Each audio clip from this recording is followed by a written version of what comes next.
Students, welcome to your math class. Now, today we will start exercise 5.3 where we will learn about some more angles, acute angle, obtuse angle and reflex angle. जो last exercise हमने की है उनमें हमने angles किए थे right angle, straight angle and complete angles. और यहाँ पे कुछ और टाइप्स हैं जिसमें हमारे पास एक्यूट एंगल आ जाते हैं, ऑब्ट्यूज एंगल आ जाते हैं, रिफ्लेक्स एंगल्स आ जाते हैं। तो पहले हम ये देखेंगे कि एक्यूट, ऑब्ट्यूज और रिफ्लेक्स एंगल्स असल में हैं क्या। सबसे पहले acute angle, an angle which is smaller than 90। कोई भी एंगल जो 90 से छोटा है that is known as acute angle. मतलब 90 डिग्री से छोटे कई एंगल्स हैं, ठीक है। 0 डिग्री से अगर हम शुरू हो जाए तो 0 से लेके 89 तक अगर हम देखें तो वो सारे एंगल्स क्या है, वो 90 से छोटे एंगल्स हैं। दैट मीन्स वो कौन से एंगल्स हुए, दीज आर एक्यूट एंगल्स। और अगर हम डायग्रामेटिकली बात करें तो डायग्रामेटिकली इन्हें कैसे बनाया जाता है, ये कैसे शो किया जाता है। सी, अब अगर हम डायग्राम की बात करते हैं तो एक्यूट एंगल जो होते हैं वो 90 से छोटे हैं। सी, अगर मेरे पास एक बेस लाइन है एंगल की और मुझे पता है बिल्कुल इसके ऊपर सीधी एक लाइन जो होगी वो 90 की होगी, मतलब कि ये वाली बेस लाइन होती है 0 डिग्री की और ये मेरे पास लाइन है 90 डिग्री के एंगल की। तो एक्यूट एंगल्स की बात करें तो एक्यूट एंगल कैसे बनेंगे, कोई भी ऐसा एंगल जो इतने हिस्से में आएगा दैट इज़ एक्यूट एंगल, जो इतने हिस्से में आएगा।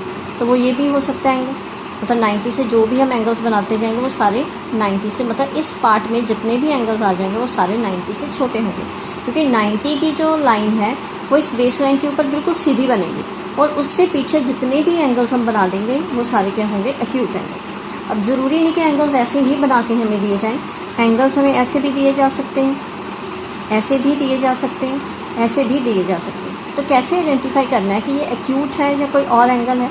तो क्या है, जैसे ये एंगल है, इसकी अगर हम ये बेस लाइन मान लें, ये 0 की है, तो हम अपनी तरफ से एक 90 वाली लाइन ड्रॉ करके देख लेते हैं। यहाँ पे फिर 90 होगा, तो ये वाला जो एंगल बना है वो 0 और 90 के बीच का एंगल है, मतलब 90 से छोटा है। दैट मीन्स ये कौन सा एंगल हो गया, एक्यूट। इसी तरह अगर मैं इस एंगल में इसे बेस ले लूँ, बेस लाइन 0 डिग्री की, यहाँ पे इसके ऊपर सीधी ये 90 डिग्री वाली लाइन जाएगी और ये एंगल 0 और 90 के बीच, मतलब 90 से छोटा बन रहा है, that means this is acute angle. इसी तरह अगर ये बेस ले लिया जाए, यहाँ से हम एक 90 की लाइन ड्रॉ कर देते हैं, ये मान लो 90 की लाइन है, तो ये एंगल 0 और 90 के बीच का एंगल है, it mean it is also an acute angle. So this is all about acute angle. Next जो टाइप है वो obtuse angle, an angle which is greater than 90 and less than 180। कोई भी ऐसा एंगल जो 90 से बड़ा है लेकिन 180 से छोटा एंगल है उसे ऑब्ट्यूज बोलेंगे। अब 90 से 180 के बीच, जैसे 100 डिग्री का हो गया,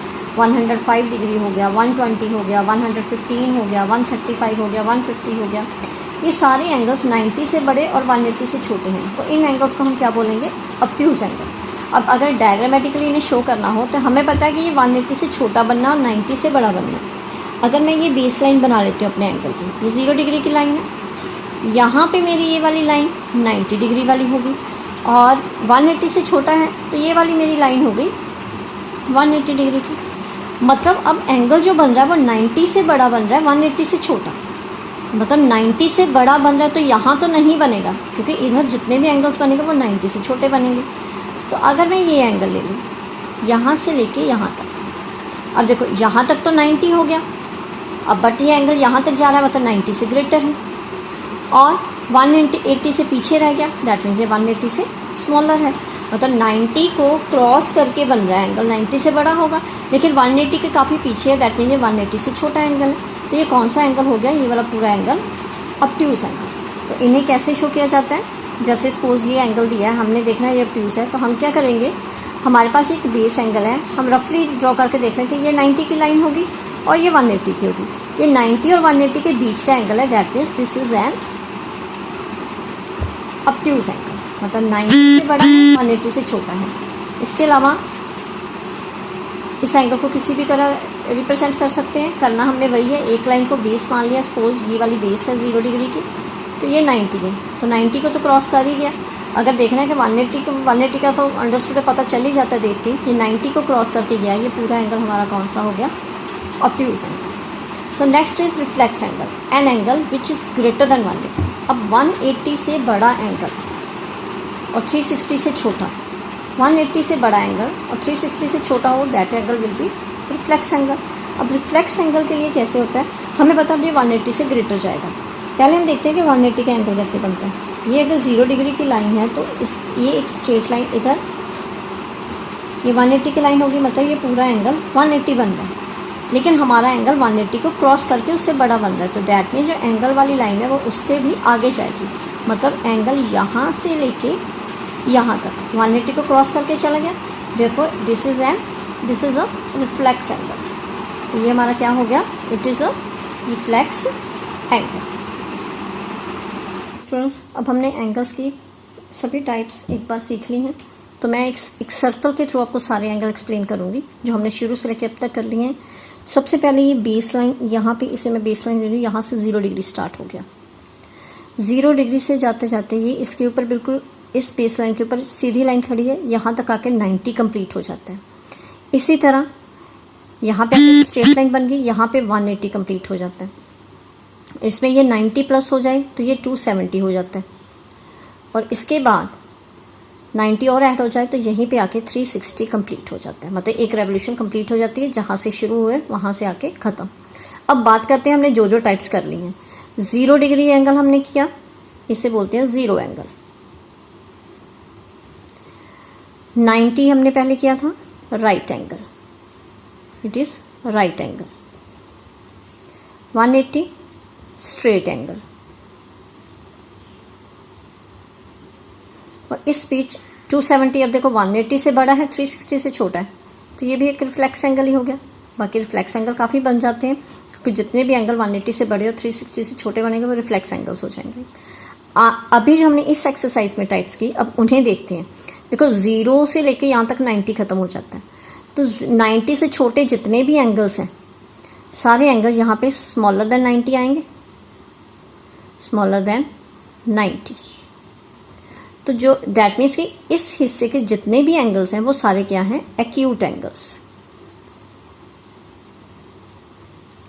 अब 90 से आगे चलते हैं, तो यहाँ पे जो एंगल बनेंगे वो ग्रेटर होंगे 90 से, greater than 90 but less than. लेकिन इस हिस्से में जो भी एंगल्स होंगे 180 से पहले बनेंगे, तो वो 180 से छोटे होंगे, लेस देन 180।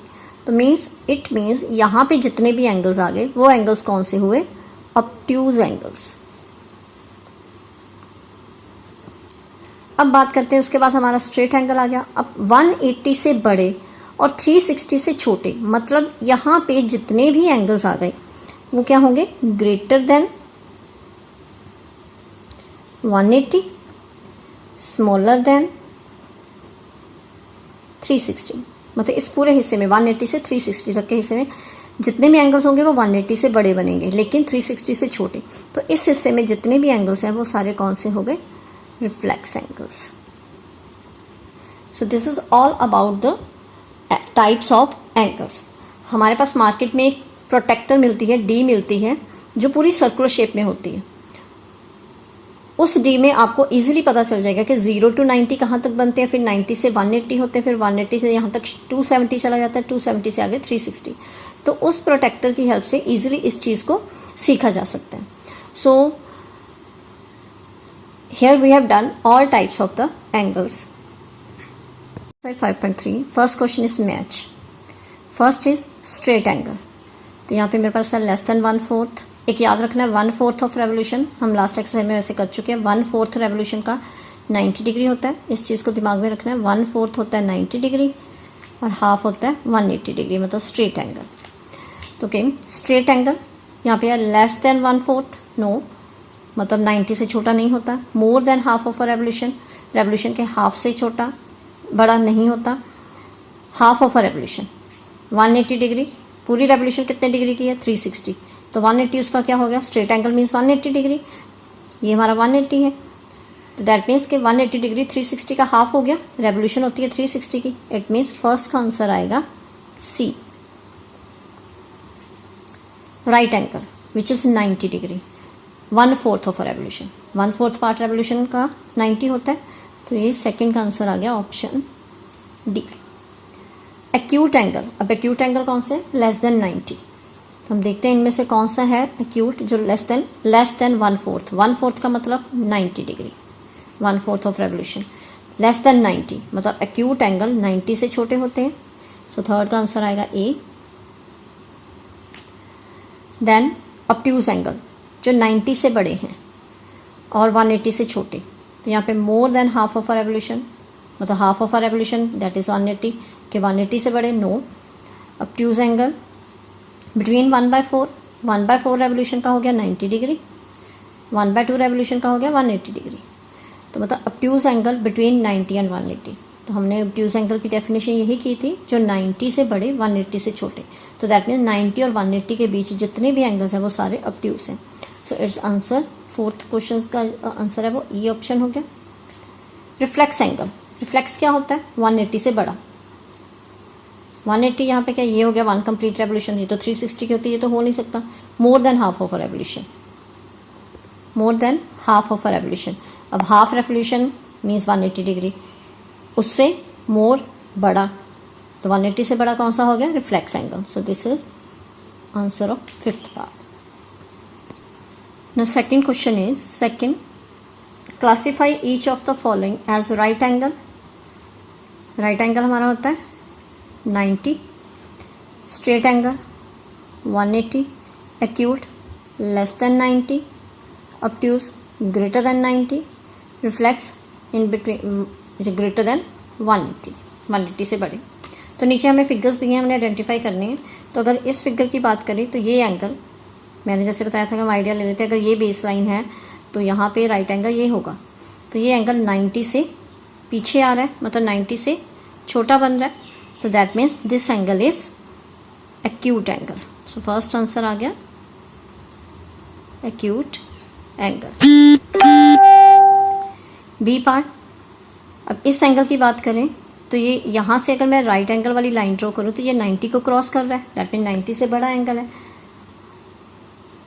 और अगर यहाँ पे हम 180 वाली लाइन देखें, 180 से छोटा है, तो मतलब जो 90 और 180 के बीच बनता है वो कौन सा एंगल है? Obtuse angle. So this is obtuse angle.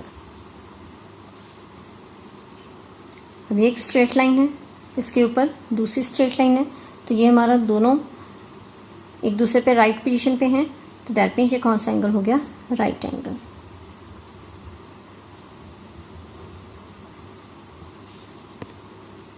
D part is, अब यहाँ पे अगर ये बेस लाइन है तो ये 180 की लाइन हो गई और मेरा एंगल बन रहा है, सॉरी बेस लाइन ये है हमारे पास, 1 सेकेंड, डी पार्ट है हमारे पास। तो यहाँ पे, यहाँ से एंगल अगर शुरू हो रहा है, इसे बेस लाइन मान लेते हैं। तो अगर इसके बिल्कुल ऑपोजिट में लाइन ड्रॉ कर दूँ तो ये एक स्ट्रेट लाइन 180 का है, यहाँ से यहाँ तक 180 है, लेकिन ये उससे आगे बन रहा है, तो दैट मीन ये एंगल 180 से बिगर है। तो जो 180 से स्ट्रेट एंगल से बड़े एंगल बनते हैं वो कौन से हैं? Reflex angles. It is reflex angle. So here this angle is straight line पे बन रहा है, straight angle.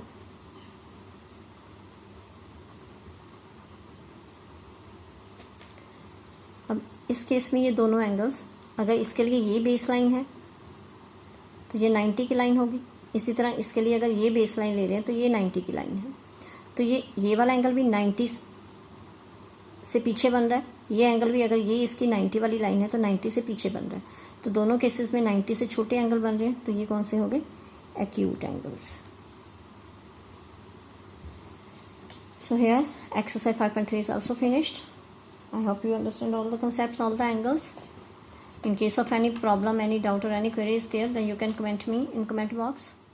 Thank you and have a nice day.